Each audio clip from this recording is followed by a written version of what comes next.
오늘 말씀은 마태복음 19장 16절로부터 끝절까지 우리 함께 봉독하시도록 하겠습니다. 13절로부터 읽자 13절부터 끝까지 같이 봉독하겠습니다. 그때 사람들이 예수께서 안수하고 기도해 주심을 바라고 어린아이들을 데리고 오매 제자들이 꾸짖거늘 예수께서 이르시되 어린아이들을 용납하고 내게 오는 것을 금하지 말라. 천국이 이런 사람의 것이니라 하시고 그들에게 안수하시고 거기를 떠나시니라. 어떤 사람이 주께 와서 이르되 선생님이여 내가 무슨 선한 일을 하여야 영생을 얻으리까? 예수께서 이르시되 어찌하여 선한 일을 내게 묻느냐? 선한 이는 오직 한 분이시니라. 내가 생명에 들어가려면 계명들을 지키라. 이르되 어느 계명이오니까? 예수께서 이르시되 살인하지 말라, 간음하지 말라, 도둑질하지 말라, 거짓 증언하지 말라, 내 부모를 공경하라, 내 이웃을 내 자신과 같이 사랑하라 하신 것이니라. 그 청년이 이르되 이 모든 것을 내가 지키겠사온데 아직도 무엇이 부족하니까? 예수께서 이르시되 내가 온전하고자 할진대 가서 내 소유를 팔아 가난한 자들에게 주라. 그리하면 하늘에서 보화가 내게 있으리라. 그리고 와서 나를 따르라 하시니 그 청년이 재물이 많음으로 이 말씀을 듣고 근심하며 가니라. 예수께서 제자들에게 이르시되 내가 진실로 너에게 이르노니 부자는 천국에 들어가기가 어려우니라. 다시 너에게 말하노니 낙타가 바늘기로 들어가는 것이 부자가 하나님의 나라에 들어가는 것보다 쉬우니라 하시니 제자들이 듣고 몹시 놀라 이르되 그렇다면 누가 구원을 얻을 수 있으리까? 예수께서 그들을 보시며 이르시되 사람으로는 할 수 없으나 하나님으로서는 다 할 수 있느니라. 이에 베드로가 대답하여 이르되 보소서 우리가 모든 것을 버리고 주를 따랐사온데 그런즉 우리가 무엇을 얻으리까? 예수께서 이르시되 내가 진실로 너에게 이르노니 세상이 새롭게 되어 인자가 자기 영광의 보좌에 앉을 때에 나를 따르는 너희도 12 보좌에 앉아 이스라엘 12지파를 심판하리라. 또 내 이름을 위하여 집이나 형제나 자매나 부모나 자식이나 전터를 벌이는 자마다 여러 배를 받고 또 영생을 상속하리라. 그러나 먼저 된 자로서 나중되고 나중된 자로서 먼저 될 자가 많으니라. 아멘. 13절로부터 15절까지 있는 말씀은 이 어린아이를 왜 용납해야 되는가를 이미 앞에 말씀을 드렸기 때문에 이 부분은 말씀을 드리지 않겠습니다. 16절로부터 있는 말씀을 오늘 우리가 살펴볼 텐데 16절에 어떤 사람이 예수님 앞에 와서 이제 말하는데 선생님이여 내가 무슨 선한 일을 하여야 영생을 얻으리까? 라고 질문을 합니다. 이 사람이 어떤 사람이냐? 라는 것을 우리가 오늘 살펴봐야 되겠고 그 다음에 무엇이 선한 일이기에 영생을 얻느냐라는 것을 우리가 살펴봐야 되겠습니다. 이 두 가지를 살펴볼 때 먼저는 선한 일을 하여야 영생을 얻으리까 라고 말한 이 사람은 영생에 대하여 관심이 있는 사람이죠. 어떻게 하면 내가 영생을 얻을 수 있을까 라는 질문이 있었고 그것을 얻고자 하는 사모함이 있기 때문에 어떻게 해야 내가 선한 일을 할까. 자, 그렇다면 여기서 영생을 얻을 수 있는 선한 일이 무엇이냐. 그런데 예수님이 대답하시기를 뭐라고 말했냐면 어찌하여서 선한 일을 내게 묻느냐. 선한 이는 오직 한 분이시니라. 내가 생명에 들어가려면 계명을 지키라. 선한 이는 한 분이시라. 다 하나님, 여호와 하나님 한 분만이 선하시다. 그래서 여기서 선하다라는 의미는 어떤 의미를 갖고 있는가를 말하고 있는 것이냐 하면 바로 무엇이 선이라는 얘기를 하냐? 선하다는 것은 생명이 선하다라는 거예요. 성경에서 말하고는 선과 악은 생명과 사망이라고 생각을 하셔야 돼요. 이 땅에서 선한 일이라고 하는 것은 도덕적으로 선한 일이에요. 우리가 살면서 어떤 사람이 선한 사람이냐, 어떤 사람이 악한 사람이냐. 그 선한 일을 행한 사람은 선한 생각과 선한 일을 하는 사람을 선하다고 말하죠. 하지만 각 나라마다 그 모든 것이 모든 상황마다 다르다라는 거예요. 민주주의에서는 다수의 의견이 선한 거로. 그렇죠? 그렇다면 지금 내 직장에서 일어나고 있는 일에 일리갈한 일이라도 모두가 그 일이 옳다라고 여기면 그 사람들한테는 그게 선한 거예요. 한 사람이 내가 리갈리 나가는 길이라도 이것이 옳지 않다라고 해서 그 사람들한테 어게인스 할 때는 내가 그 사람들한테서는 선하지 않은 사람이 되어지는 거예요. 민주주의는 다수, 그죠? 각 나라로 치면 도덕적인. 하지만 성경에서 말하고 있는 선한 것은 생명의 일이라는 거예요. 그 말은 생명을 나타내는 일, 영혼을 살리는 일이 선한 일이다 라는 거예요. 이 세상에 법을 지키는 것이 선한 일이라고 세상에서는 말하지만 하나님은 세상의 법을 지키는 것도 예수님의 생명을 살리는 일이 선한 일이다. 자, 그렇다면 율법주의자들이 안식일을 지키기 위해서 안식일에는 아무 일도 하지 말라 그러는데 예수님은 안식일에 병든 자를 고쳐서요. 그러니까 율법주의자들의 눈에 볼 때 예수님은 안식일을 범한 죄인이 되어져요. 하지만 예수님은 안식일에 병든 자를 고치는 일은 하나님의 생명을 나타내는 일이기 때문에 선한 일이다라는 거예요. 그러니까 바리새인들에게는 참남한 자가 되어지는 거죠. 결국은 바리새인에 의해서 죽임을 당하는 자가 되어진 게 예수님이었어요. 오직 여호와 하나님 한 분만이 선한 분이신데 어찌하여서 나에게 선한 일을 묻느냐. 이 말씀은 무슨 말을 하냐. 너희가 여호와 하나님이 너희에게 준 계명을 알지 않느냐. 그 계명을 지키라. 근데 그 계명을 말씀하시기를 여기서 대인계명만 말씀하셔요. 대신계명은 말하지 않았어요. 대인계명, 살인하지 말라, 간음하지 말라, 도둑질하지 말라, 거짓 증거하지 말라, 내 부모를 공경하라. 그러면서 이것을 묶어서 하나로 데피니션을 주는 게 내 이웃을 내 자신과 같이 사랑하라 라는 계명을 주십니다. 그랬더니 이 청년이 하는 말이 내가 이 모든 것을 지켰나이다. 율법적으로는 이 사람이 다 지켰는지 몰라요. 하지만 주님은 이 청년에게 지금 대인계명만 지키라고 말씀을 했지 대신계명에 대해서는 아예 얘기도 하지 않았어요. 그러면서 하신 말씀이 이 청년에게 대인계명을 지키라고 했는데 청년이 난 이걸 다 지켰습니다 했더니 뜬금없이 얘기하시기를 내가 온전하고자 할진대. 그러니까 지금 예수님이 보실 때 네가 이거를 다 지켰다라고 말하지만 너는 지금 온전하지가 않다라는 거예요. 율법은 우리를 온전케 하는 법이에요, 아니에요? 그러니까 네가 이 율법을 지금 다 지켰다 할지라도 온전하지가 않다. 왜 온전하지가 않은가를 여기서 지금 주님은 가르쳐주기를 원하세요. 내가 온전하고자 할진대 내 소유를 팔아 가난한 자들에게 주라. 그리하면 하늘에서 보화가 내게 있으리라. 그리고 와서 나를 따르라. 네가 온전하고자 한다면 지금 내가 갖고 있는 모든 소유를 팔아서 가난한 자에게 주고 그리고 나를 따르라 라고 말씀을 하셔요. 이 말씀은 지금 무엇을 말하고자 하느냐. 자, 선한 일을 하라 그랬더니 계명을 지키라고도 하더니 갑자기 소유를 팔아서 가난한 자에게 다 주라라고 말씀을 합니다. 선한 일은 무엇이냐. 바로 하나님의 생명의 일이요. 그 하나님의 생명의 일은 바로 내 이웃을 내 몸과 같이 사랑하라고 하는 그 계명을 지키는 것인데 그 계명을 다 지켰다고 하는데 온전하지가 않다. 그러면서 내 소유를 팔아라 라는 말씀을 합니다. 그 이유는 무엇이냐면 육체로는 율법을 잘 지켜온 것 같은 이 청년에게 주님이 정말 지적을 해주시고자 하는 거는 근본 그의 마음을 지적을 해주고 있는 거예요. 왜냐하면 지금 대인계명만 말하였지만 이 대인계명을 할 수 있는 사람은 대신계명이 있는 사람, 대신계명을 지킬 수 있는 사람이 대인계명도 지킬 수 있다라는 거예요. 대신계명이 뭐예요? 주 너의 하나님만을 사랑하고 너의 하나님만을 섬겨라. 내 마음을 다하고 목숨을 다하고 뜻을 다하고 힘을 다해서 주 너의 하나님을 사랑하라가 대신계명의 핵심입니다. 그러면 여호와 하나님을 사랑하고 그 여호와 하나님만을 주로 섬기는 자는 이 이웃도 사랑할 수 있는 자가 되어진다. 그러면서 이웃을 정말로 네가 그렇게 사랑하고 그래서 율법을 다 지킨 것 같다면 네가 정말 하나님을 사랑한 자일 것이다.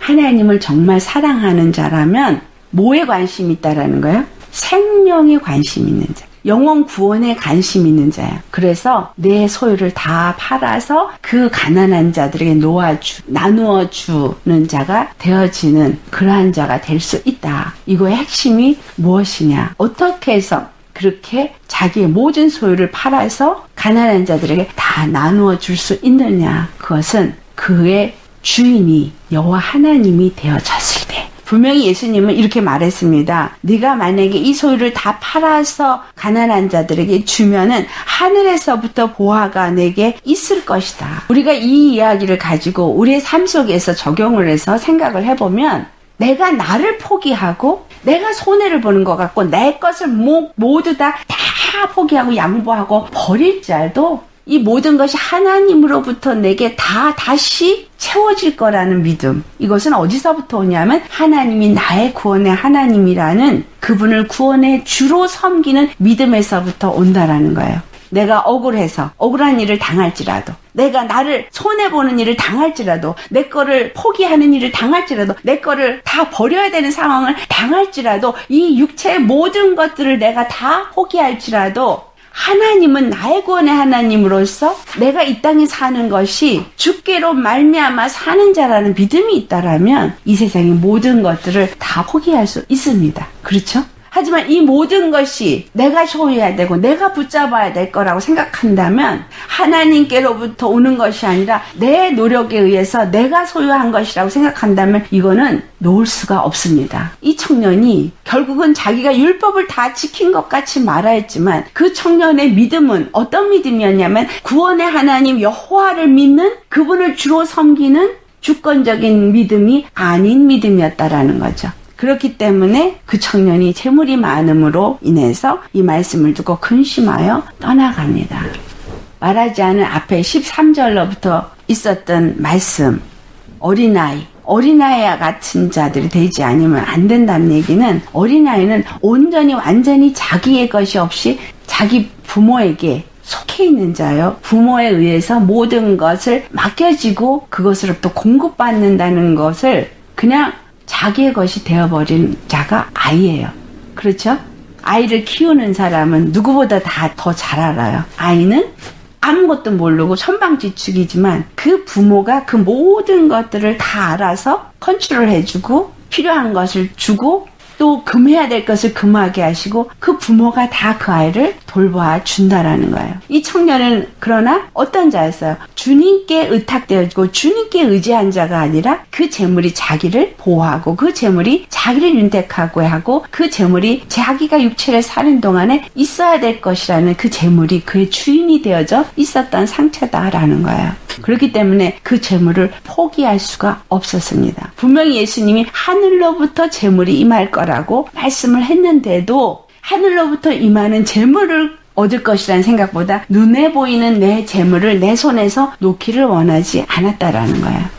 우리의 믿음이 어떤 믿음이냐라는 거죠. 내가 나라는 존재를 포기하기가 가장 어렵습니다. 내 자존심, 내 의, 내 방법 내려놓기 너무나 어려워요. 그렇기 때문에 이 청년처럼 내가 갖고 있는 재물을 다 팔아. 아니 일부만 팔아라 그러면 아마 했을지도 몰라요. 그런데 다 팔아서 논아주라. 아무것도 없어지라. 그리고 나만 의지하라. 과연 이 시험이 나한테 왔을 때 이것을 아멘하고 따를 수 있는 사람이 몇 명이나 될 수 있겠는가. 저는 이 말씀을 나한테 적용을 해봤어요. 내가 정말 이러한 상황에 있다면 주님이 나한테 이 얘기를 했을 때 정말 과연 나는 어떻게 했을까.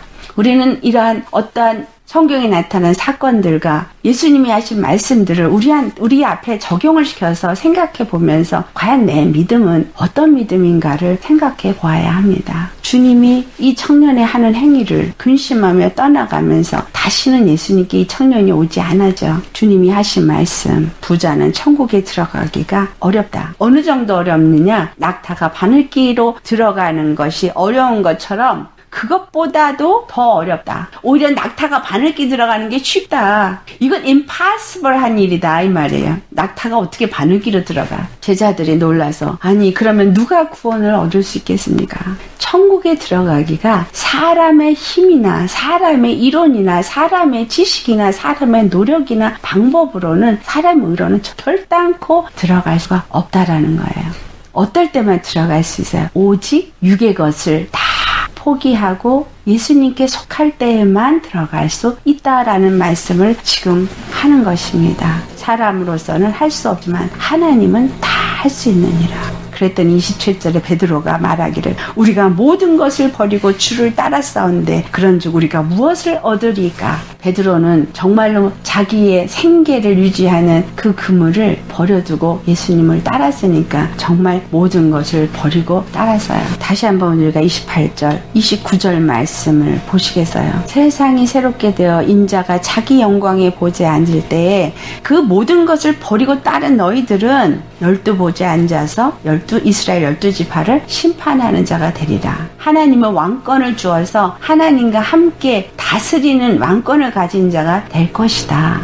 이 땅의 것을 포기한 자는 하늘의 것을 얻는다라는 이야기를 합니다. 그러면서 하신 말씀이 내 이름을 위하여 집이나 형제나 자매나 부모나 자식이나 전토를 벌인 자마다 여러 배를 받고 또 영생을 상속하리라. 이 말씀이 마가복음 10장을 가보면 조금 다르게 기록이 되어져 있어요. 내 이름을 위하여 라는 말을 했는데 마가복음 10장에는 나와 복음을 위하여 이렇게 기록이 되어 있어요. 내 이름, 예수 이름이 뭐냐? 바로 복음인 거예요. 예수 이름이 바로 우리에게 구원의 이름이고 바로 그것이 우리에게 생명을 주는 이름이니까, 그리고 그것이 바로 예수 그리스도로 말미암아 우리에게 주어진 것이기 때문에 나와 복음이라고 한 것과 일치가 되죠. 그런데 이와 같이 모든 것을 버린 자들은 마가복음 10장 30절 말씀에 뭐라고 말하냐면, 우리 오늘 읽은 본문 19장 말씀에는 여러 배를 받고라 하지만 거기서는 100배를 받는다라고 말하고 있어요. 100배. 이 땅에서 100배를 받는데요. 이 땅에서 100배를 받고, 근데 그 다음에 뭐가 있냐면 핍박을 겸하여 받고 내세에서는 영생을 얻는 자가 된다. 우리가 어떻게 해서 집을 버리고 형제와 자매를 버리고 부모와 자식을 버리고 전토를 버리고, 누가 이렇게 했어요? 아브라함이 이렇게 했어요. 하나님의 말씀을 따라서 순종하고 모든 것을 버리고 그가 하나님의 말씀에 순종하여 나아갔던 자입니다. 그가 이 땅에서 100배의 복을 받았지만 핍박을 겸하여 받았죠. 많은 시험들이 있었어요. 하지만 그가 믿음의 조상이 되었었다. 자, 결국은 이 모든 일을 행한 것의 초점은 뭐냐면 여호와 하나님 한 분만을 의지했고 그 말씀에 순종하기 위해서 모든 것을 내려놓는 자가 되어졌다. 내려놓을 때 버린 것 같지만, 사실상은 버린 것 같지만, 하지만 주님이 이 모든 형제나 자매나 부모나 자식이나 전토나 이 모든 것을 다시 되찾아서 100배를 얻는다는 얘기는 내 안에 내가 버린 그 형제보다 더 많은 형제를 얻게 되어지는 축복이 내게 있어진다라는 얘기죠. 더 많은 땅을 얻는 축복의 역사가 있어진다는 얘기고, 더 많은 자식을 얻는 축복의 역사가 있어지게 된다라는 얘기예요. 하늘로부터 지금 이 청년이 만약에 정말로 예수님의 말씀대로 그 자기의 모든 재물을 팔아서 가난한 자에게 다 주었으면 하늘로부터 그가 보물을 받는다 그랬어요. 근데 그 보물이 누구냐? 바로 예수님인 거예요. 골로새 2장 3절 말씀에 예수님은 그 안에 지혜와 지식과 각종 보화가 가득하다 그랬거든요. 그러니까 예수님을 받는 것은 하늘의 지혜를 받는 것이고 하늘의 지식을 받는 것이고 하늘의 보화, 그 생명을 다 갖는 것이기 때문에 이 땅에서도 복을 받고 영생을 얻는 자가 되어진다라는 사실이에요. 자, 선한 일이 무엇이냐? 요한복음 5장 29절을 보면 선한 일을 행한 자는 생명의 부활로, 악한 일을 행한 자는 심판의 부활로 나오리라. 생명의 부활을 하신 분이 누구예요? 예수님 한 분뿐이에요. 근데 예수님이 이 땅에서 하신 선한 일은 무엇이었어요? 십자가에서 죽기까지 순종하신 것. 십자가에서 죽기까지 순종하신 건 하나님 그 여호와 하나님 아버지의 말씀대로 그분은 모든 일을 행하시고 그 뜻을 이 땅에 이루기 위해서 자기를 죽기까지 내어버리셨다라는 사실이에요. 죽기까지 순종하시면서 십자가를 짊어지셨기 때문에 생명의 부활로 첫 열매가 되어지셨어요. 그분이 생명의 부활을 하신 것을 우리가 어떻게 아냐? 예수님이 우리에게 성령을 보내주셔서 성령으로 말미암아 예수님이 부활하신 것을 우리가 알 수 있습니다. 왜냐하면 부활 후에 내가 몇 날이 못되어 너에게 성령을 보내주겠다 약속하셨고 그 성령이 임하셨기 때문에 우리 안에 성령이 임하심으로 예수 그리스도를 믿게 하여 주시고 알게 하여 주셨으니까 내 안에 있는 성령님이 예수님이 부활하신 것을 증거하고 계십니다. 그 증거는 바로 예수님이 생명의 부활을 이루셨기 때문에 우리도 이 땅에서 선한 일을 행하면 생명의 부활로 나오게 될 것을 증거하고 있는 것이다 라는 거예요. 하지만 악한 일을 행한 자는 심판의 부활로 나아가리라. 그러면 이 생명의 길로 가는 길은 바로 예수님이 죽기까지 하나님의 뜻을 이루기 위해서 순종한 것처럼 하나님의 말씀대로 그 뜻을 이루기 위해서 우리도 순종하며 나아가는 길. 그래서 내 처와 본터와 친척과 아비와 자녀를 버리고 나를 따르라. 내 모든 소유를 버리고 나를 따르라.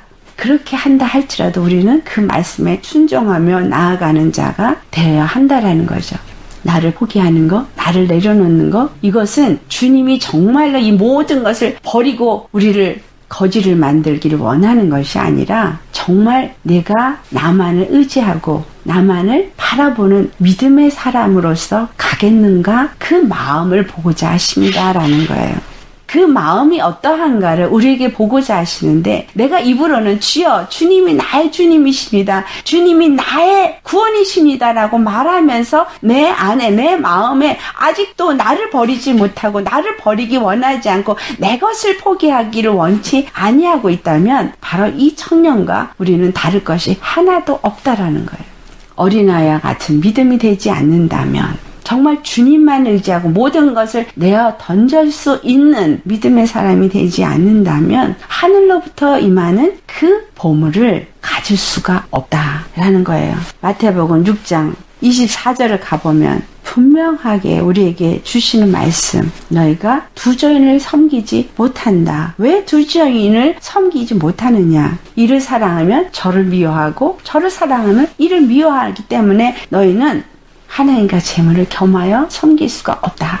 내가 나를 중요시 여기는 것은 하나님을 믿는 것이 아니고 내 것을 중요시 여기는 것은 하나님을 섬기는 믿음이 아니라는 거예요. 하나님을 섬기는 믿음은 내 것이라고 생각했던 것을 포기하고 나를 유익하게 한다고 생각했던 것을 버릴 수 있는 그러한 자가 되어진다라는 것입니다. 그러면서 하시는 말씀이 너희가 목숨을 위하여 무엇을 먹을까? 무엇을 마실까? 몸을 위하여 무엇을 입을까? 염려하지 말라. 목숨이 음식보다 중하지 아니하며 몸이 의복보다 중하지 아니하냐. 이 말씀은 무슨 말이에요? 음식보다 목숨이 중요한 건 목숨이 생명이 중요하다는 거예요.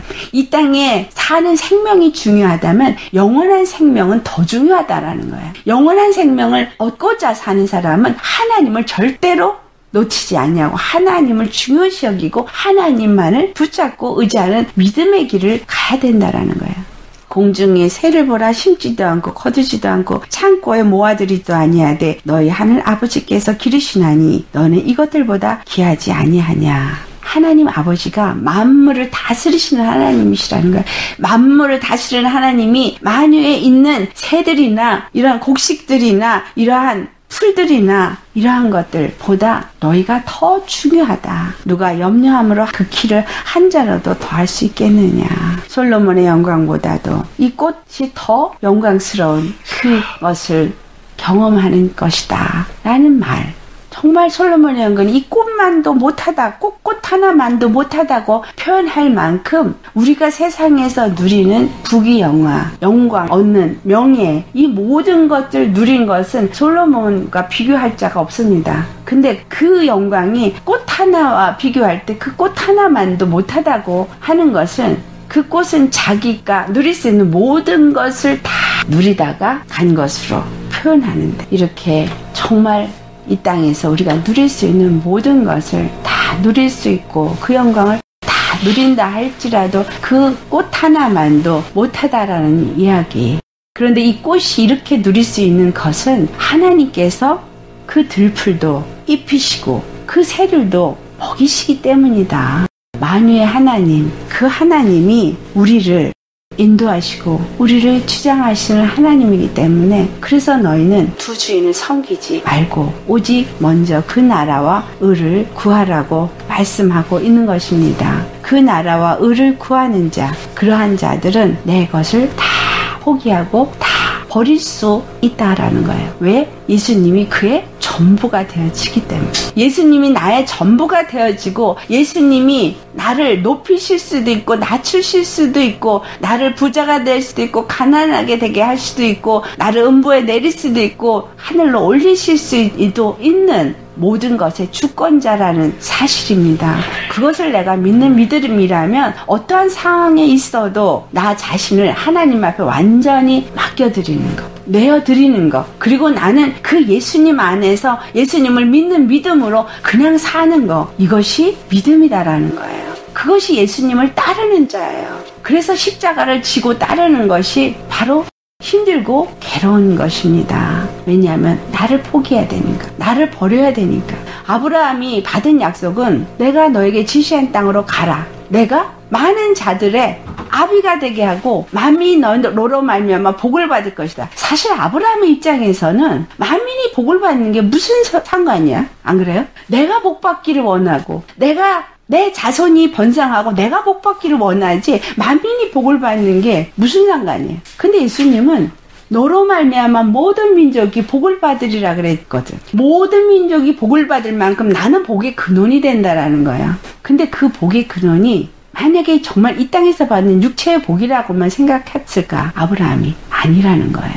그에게는 하나님이 주신 믿음이 이 땅에서 받는 복 그 이상의 것이 있었기 때문에 하나님의 말씀에 순종해서 알지 못하는 길을 갔다라는 것을 히브리서 11장에 기록하고 있어요. 그 복을 받는 일에 정말 약속의 아들로 그 아들이 올 때까지 그는 그 믿음이 흔들리지 않았다라는 것, 의심치 않았다라는 게 로마서 4장 19절로부터 21절까지 기록되어 있어요. 그 믿음이 흔들림이 없이 정말 더욱더 견고해져서 그 약속을 믿는 믿음으로서 끝까지 갈 수 있었던 것.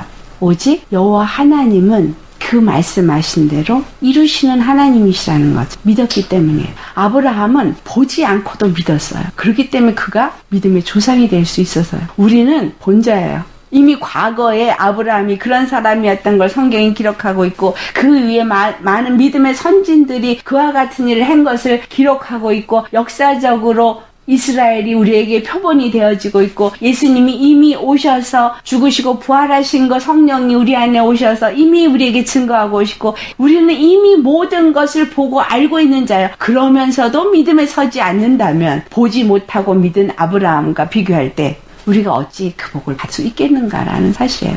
믿고도 너무나 많은 표징으로 우리에게 보여졌는데도 우리가 믿지 못한다면, 성령이 내 안에 오셔서 성령님이 나로 하여금 믿게 만들어주고 있고, 여러 가지 상황 속에서도 나에게 보여주고 있고 알게 해주고 있고, 내가 이미도 내 입술로 주님이 나에게 이렇게 해주셨어요 라고 고백한 경험도 있었으면서도 또 어려움이 올 때 또 넘어지고 있는 이것은 속고 있기 때문이다라는, 아직도 나를 포기하지 못하고 있고 아직도 나를 내려놓지 못한 부분이 있기 때문이다라는 것이죠. 믿는다고 입으로는 말하면서 나는 아직도 나를 내려놓지 못하고 나를 포기하지 못하고 내가 억울하고 내가 답답하고, 이거 예수님이 이미 다 경험하셨고 다 대신해 주셨는데도 복음으로 내가 살지 않는 자가 되었기 때문에 한순간에 믿음이 무너져 버리고 있고, 그리고 나는 다시 사단에게 매여서 분노하고 있고 용서하지 못하고 있고 억울하고 답답하고 그 어두움에 내가 다시 매여져 버렸다라는 사실. 모든 매임을 풀어주셨는데, 모든 착고를 다 끊어주셨는데 절대로 우리는 속아서 다시 죄의 종이 되어져서는 안 되죠. 먼저 된 자로 나중되고 나중된 자로 먼저 될 자가 많으리라. 내가 먼저 믿었다고 잘 믿는 게 아니라, 나중 믿었다고 천천히 되는 게 아니라, 누가 얼마만큼 믿음으로 믿음의 길을 가느냐, 얼마만큼 십자가만을 붙잡고 나는 죽고 온전히 예수님 안에서 나아가는 자가 되어지느냐. 예수님은 우리에게 모든 것을 주셨어요. 주실 거가 아니라 다 이미 주셨어요. 이미 다 이루셨어요. 그런데 믿으면 믿음대로 될지어다. 내가 믿는 만큼 내게서 이루어집니다. 내가 믿는 만큼 내가 누리는 자가 되어집니다. 왜냐하면 하늘로부터 보화가 내게 내려왔기 때문에 정말 나는 어린아이 같은 믿음이 되어지고, 정말 주님의 말씀이 내게 법이 되어져서 그 말씀대로 그냥 믿고 그냥 맡기고 의지하고 그냥 가는 거. 이게 바로 은혜 안에 사는 자요, 믿음의 길을 가는 자요, 또 나를 포기하는 십자가를 짊어지고 가는 자다라는 사실이에요. 이것이 참으로 힘든 건 힘든 만큼 내가 아직 죽지 못하며 하지만 그걸 통과하는 인내를 우리에게 허락하시면 그 인내를 통과할 때 우리 믿음이 견고해지기 때문이다 라는 거예요. 믿음을 견고해지는 것은 견고해진 만큼 내가 예수님과 안에서 예수님이 내 안에 예수님과 내가 함께 가는 승리의 삶이 되어질 수 있기 때문이다. 믿음에 견고해진다라는 것은 더욱더 내가 전신갑주를 입고 승리하는 자의 삶을 살아가는 것이다 라는 것입니다. 그래서 말씀이 우리에게 힘이 되어지고 지혜와 지식과 능력이 되어진다라고 말하는 것입니다. 아멘. 우리 정말 말씀이 우리에게 믿음이 되어지고 그래서 정말 예수님만의 전부가 되어지는 승리자 되시기를 예수의 이름으로 축원합니다.